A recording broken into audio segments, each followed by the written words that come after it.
ಬೇಡ ಬೇಡ ಇದ್ರೆ ಸವಾಸ ಅಂತಂದು ಇದನ್ನು ಮಾರಕ್ಕೆ ರೆಡಿ ಆಗಿದೆ. ಫಸ್ಟ್ ಹಂಗೆ ಮಾರೋದಾಗಿದ್ರೆ 10ರಿಂದ 15 ಸಾವಿರಕ್ಕೆ ಹೋಗೋದು. ಇದನ್ನ ಬೇಕಾದ್ರೆ ಪಕ್ಕ ಹಾಕಿ ಚೆಕ್ ಮಾಡಿದ್ರೆ ಚೆಕ್ ಮಾಡಲೇಬೇಕು, ಏನು ತೊಂದರೆ ಇಲ್ಲ. ಎಲ್ಲ ರೈತರು ಹಸುಗಳು ಇದಾವೆ, ಬಟ್ ಆರೋಗ್ಯ ಸ್ಥಿತಿ ಸರಿ ಇಲ್ಲ ಅಂತಂದ್ರೆ ಈ ಒಂದು ಫುಡ್ ಇಷ್ಟೆಲ್ಲ ಪ್ರಯೋಜನ ಆಗ್ತಾ ಇದೆ ಅಂತಂದಾಗ ನೀವು ಸಂಪೂರ್ಣವಾಗಿ ನಂಬಿ ಬಳಸಬಹುದು. ಇದನ್ನ ಅದು ಬೇಕಾದಂಥ ಪೌಷ್ಟಿಕಾಂಶ ಅದ್ರ ಕರೆಕ್ಟಾಗಿ ಸಿಗ್ತಾ ಇತ್ತು. 1.5 ಲೀಟ್ರ್ ಹಾಲು ಜಂಪ್ ಆಗಿದೆ. ಎಲ್ಲ ರೈತ ಬಾಂಧವರಿಗೂ ನಮಸ್ಕಾರ. Fortune cotton and agro industry Gourakpur Haveri ಇವರ ವತಿಯಿಂದ CBM ಕ್ಷೀರಾಮೃತ ಸೂರ್ಯ ಅನ್ನೋ ಉತ್ಪನ್ನನ ಈ ರೈತರಿಗೆ ಕೊಟ್ಟಿದ್ದೀವಿ. ಕೊಟ್ಟ ಮೇಲೆ ಯಾವೆಲ್ಲ ಪ್ರಯೋಜನ ಆಗಿದೆ ಅಂತ ನಾನು ಅವ್ರ ಮುಖಾಂತರ ತಿಳಿಸ್ತಾ ಹೋಗ್ತೀನಿ ನಿಮಗೆ. ಸರ್, ನಿಮ್ಮ ಪರಿಚಯ ಸರ್, ನಿಮ್ಮ ಹೆಸರು? ನನ್ನ ಹೆಸರು ರಮೇಶ್ ಅಂತ ಹೇಳಿ. ನಮ್ಮದು ಊರು ಮಳವಳ್ಳಿ, ಶಿಕಾರಿಪುರ ತಾಲೂಕು, ಶಿವಮೊಗ್ಗ ಜಿಲ್ಲೆ. ನಾವು ಈ ಫುಡ್ಡನ್ನು ತಗೊಂಬಂದು ಫಸ್ಟ್ ಇದು ಮಾಡಿರೋದು ಈ ಆಕಳಿಗೆ ಬಳಸಿದ್ದೀವಿ. ಈ ಆಕಳಿಗೆ ಬಳಸಿದಾಗ ಈ ಆಕಳು ಅಲ್ಲೇ 1 ಲೀಟ್ರಿಗೆ ಕಡಿಮೆ ಮಾಡಿತ್ತು. ಸ್ಟಾರ್ಟಿಂಗ್ ನಾವು ಕೂಡ ಕಡಿಯತ್ತೀವಿ 4 ಲೀಟ್ರಿಗೆ ಇಂಪ್ರೂವ್ಮೆಂಟ್ ಆಯಿತು. ಆಮೇಲೆ ಅದು ಗಬ್ಬಿರೋದಕ್ಕೆ ಹಾಲು ಡೌನ್ ಮಾಡ್ಬೇಕಂತ ಹೇಳಿ ಮತ್ತೆ ಅದಕ್ಕೆ ಫುಡ್ ಕೂಡ ಕಡಿಮೆ ಮಾಡಿದ್ವಿ. ಇದು ಈ ಹಸು ಇದಲ್ರಿ, ಇದು 1.5-2 ಲೀಟ್ರಿಗೆ ಬಂದಿತ್ತು. ಸ್ಟಾರ್ಟಿಂಗ್ ಇದನ್ನು ನೀವು ತಗೊಂಬಂದು ಕೊಟ್ಟದಾಗ ಅದನ್ನು ನಾವು ಚೆಕ್ ಮಾಡಕ್ಕೆ ಅಂತಂದು ಹೇಳಿ ಹಾಕಿದಾಗ 3-4 ಲೀಟ್ರ್ ಹಾಲು ಕೂಡ ಕಡಿತು. ಅದು 4 ಲೀಟ್ರ್ ಬಂತು ಸರ್. 4 ಲೀಟ್ರ್ ಬಂತು. ಅಷ್ಟು ಅಂದ್ರೆ 4 ಡೇಸಲ್ಲೇ, ಓನ್ಲಿ 4 ಡೇಸಲ್ಲೇ 4 ಲೀಟ್ರ್ ಹಾಲು ಬಂತು. ಆಮೇಲೆ ಇದು ಗಬ್ಬಿರೋದಕ್ಕೆ ಎಷ್ಟು ಲೀಟ್ರ್ ಹಾಲು ಜಾಸ್ತಿ ಆದಂಗೆ ಆಯ್ತು ಸರ್? 2 ಲೀಟ್ರ್ ಜಾಸ್ತಿ ಆಯ್ತು. ಜಾಸ್ತಿ ಆಯ್ತು 4 ದಿನದಲ್ಲೇ. ಆಮೇಲೆ ಆಕಳು ಒಳ್ಳೆ ಚೆನ್ನಾಗಿ ಮಿಂಚು ಬಂತ, ಚೆನ್ನಾಗಿ ಇಂಪ್ರೂವ್ಮೆಂಟ್ ಆಯಿತು. ಅಷ್ಟು ನೆಕ್ಸ್ಟ್ ಅದಾದಮೇಲೆ ಇದಕ್ಕೆ ಹಾಲು ಬಂದ್ ಮಾಡ್ಬೇಕಂತ ಹೇಳಿ, ಬತ್ತಿಸ್ಬೇಕಂತ ಹೇಳಿ ಈ ಫುಡ್ ಕೂಡ ಕಡಿಮೆ ಮಾಡಿದ್ವಿ. ಕನ್ಸೀವ್ ಆಗಿದೆ 7 ತಿಂಗಳು. ಹಾಂ, 7 ತಿಂಗಳು ಇರೋದಕ್ಕೋಸ್ಕರ ಈಗ ಹಾಲು ಡ್ರೈ ಮಾಡ್ಬೇಕಂತಂದು ಫುಡ್ ಕಡಿಮೆ ಮಾಡಿದ್ವಿ. ಹಾಂ, ಇದಕ್ಕಿಂತ ಡಿಫ್ರೆಂಟ್ ಅಂದರೆ ಇದ್ರದ್ದು ವಿಶೇಷತೆ ಭಾಳ ಚೆನ್ನಾಗಿದೆ. ಇದ್ರ ಬಗ್ಗೆ ಯಾಕೆ ಅಂತಂದರೆ ಇದನ್ನು ಮಾರಾಟಕ್ಕೆ ವ್ಯಾಪಾರ ಮಾಡಕ್ಕೆ ಕೊಡೋಣ ಅಂತಂದು ಹೇಳಿದ್ವಿ. ಇಂಪ್ರೂವ್ಮೆಂಟ್ ಇಲ್ಲ ಅಂತಂದು ಈಗ ಮಾರಕ್ಕೆ ರೆಡಿ ಆಗಿಬಿಟ್ಟಿದೆ. ಇಂಪ್ರೂವ್ಮೆಂಟಿಂಗಿಂತನೂ ಇದು ಗರ್ಭ ಕಟ್ತಾ ಇದ್ದಿಲ್ಲ, ಆ ಉದ್ದೇಶಕ್ಕೆ ಮಾರಾಟಕ್ಕೆ ರೆಡಿ ಮಾಡಿದ್ವಿ. ಆಮೇಲೆ ಇದು 4 ಕಲ್ಲಿದೆ ಈಗ ಆಲ್ರೆಡಿ. ಎಷ್ಟೊತ್ತಿಗೆ 2ನೇ ಕರುವಿಗೆ ಪ್ರಾರಂಭ ಆಗಬೇಕಾಗಿತ್ತು. ಅದು ಆಗಲಿಲ್ಲ ಅನ್ನೋ ಉದ್ದೇಶಕ್ಕೆ ಮಾರಾಟಕ್ಕೆ ಇದು ಮಾಡಿದ್ವಿ. ಹೀಟಿಗೂ ಬರ್ತಾ ಇರಲಿಲ್ಲ, ಅದು ಏನೋ ಇದನ್ನ ಆಗ್ತಾ ಇದ್ದಿಲ್ಲ. ಅಷ್ಟ್ರ ಮೇಲೆ ಈಗ ಈ ಫುಡ್ಡನ್ನು ನೀವೇ ಒಂದ್ಸರಿ ಹೇಳಿದ್ರಿ, ಇದೊಂದು ಚೀಲನ ಬೆಳಗ್ಗೆ 1 kg, ಸಾಯಂಕಾಲ 1 kg ಕೊಟ್ರಿ ಅಂತೇಳಿ. ಹಂಗೆ ಕೊಡ್ತಾ ಬಂದಮೇಲೆ 1 ಚೀಲ ಇನ್ನೂ ಫುಲ್ ಖಾಲಿ ಆಗಿಲ್ಲ. ಅಷ್ಟರೊಳ್ಳೆ ಅದು ಹೀಟಿಗೆ ಬಂದಿದೆ, ಪ್ರೆಗ್ನೆನ್ಸಿಗೆಲ್ಲ ರೆಡಿ ಆಗಿದೆ ಆಲ್ರೆಡಿ.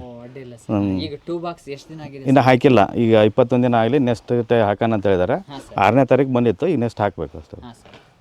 ನೋಡಿ ರೈತ ಬಾಂಧವರೇ, ನಾವು ಮೊದಲು ನಿಮಗೆ ಹೇಳ್ತಾ ಇದ್ದೀವಿ, ಹೀಟಿಗೆ ಸರಿಯಾಗಿ ಬರ್ತಾ ಇಲ್ಲ ಅಂತಂದರೆ ಮತ್ತು ಗರ್ಭಧರಿಸಲು ವಿಫಲ ಆಗ್ತಾ ಇದ್ದರೆ ಅದಕ್ಕೆ ಸಂಪೂರ್ಣವಾಗಿ ನಮ್ಮ ಫುಡ್ಡು ನಿಮಗೆ ಆಕಳುಗಳಿಗೆ ಸಹಾಯ ಮಾಡುತ್ತೆ ಅಂತ ಹೇಳ್ತಾ ಬಂದಿದ್ದೀವಿ. ಈಗ ಭಾಳಷ್ಟು ಇದರಿಂದ ರೈತರು ಭಾಳ ಅನುಕೂಲಗಳು ತಗೊಂಡಿದ್ದಾರೆ. ಇದರಲ್ಲಿ ಒಂದು ಸಣ್ಣ ಉದಾಹರಣೆ ಮುಖಾಂತರ ನಾನು ನಿಮಗೆ ತಿಳಿಸ್ತಾ ಇದ್ದೀವಿ. ಇದು ನೋಡಿ, ಹೀಟಿಗೂ ಬರ್ತಾ ಇರಲಿಲ್ಲ ಮತ್ತು ಆಕಳು ಭಾಳ ವೀಕ್ ಇತ್ತು, ಮೇವು ಸರಿಯಾಗಿ ತಿಂತಾ ಇರಲಿಲ್ಲ.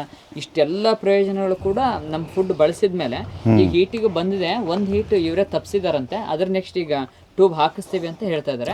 ಸರ್, ನೀವು ನಮ್ಮ ಪ್ರಾಡಕ್ಟ್ ಬಳಸೋಕೆ ಶುರು ಮಾಡಿ ಎಷ್ಟು ದಿನ ಆಗಿದೆ ಸರ್? ಅದು 2 ತಿಂಗಳಾಯ್ತು. ಈಗ 2ರಿಂದ 3 ತಿಂಗಳಾಯ್ತು.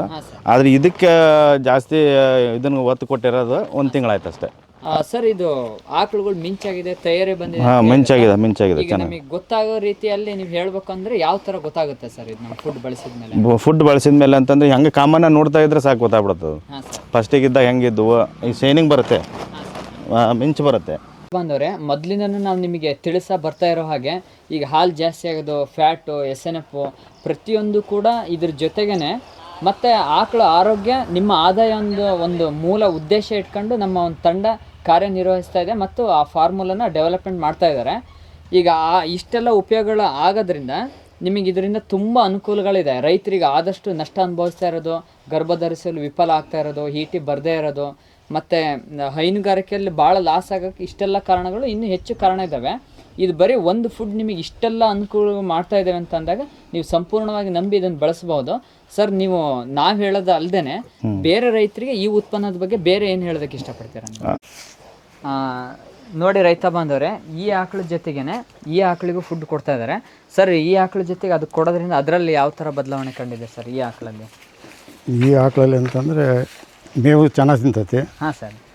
ನೀರು ಕುಡಿತೈತಿ. ಹಾಂ ಸರ್. ಆಮೇಲೆ ಹಾಲನ್ನು ಜಾಸ್ತಿ ಮಾಡಿದೆ ಈಗ ಅದನ್ನ ಕೊಡಕತ್ತೀರಿ ಮೇಲೆ. ಹಾಲು ಜಾಸ್ತಿ ಆಗಿದೆ. ಒಳ್ಳೆ ಮಿಂಚಾಗಿದೆ. ಮೊದಲು ಏನಿದ್ದಿಲ್ಲ, ಭಾಳ ವೀಕ್ನೆಸ್ ಇತ್ತು ಅದು. ಹಾಂ ಸರ್. ಈಗ ಫುಡ್ ಕೊಡೋದ್ರಿಂದ ಭಾಳ ಚೆನ್ನಾಗಿ ಆಗ್ತಾ ಐತಿ ಇನ್ನು. ಅಡ್ಡಿಲ್ಲ ಸರ್, ಭಾಳ ಖುಷಿ ಸರ್. ಹಂಗಾರೆ ಒಟ್ಟು ನಮ್ಮ ಉತ್ಪನ್ನದ ಬಗ್ಗೆ ಬೇರೆ ರೈತರಿಗೆ ಏನು ಹೇಳಕ್ಕೆ ಇಷ್ಟಪಡ್ತೀರಾ?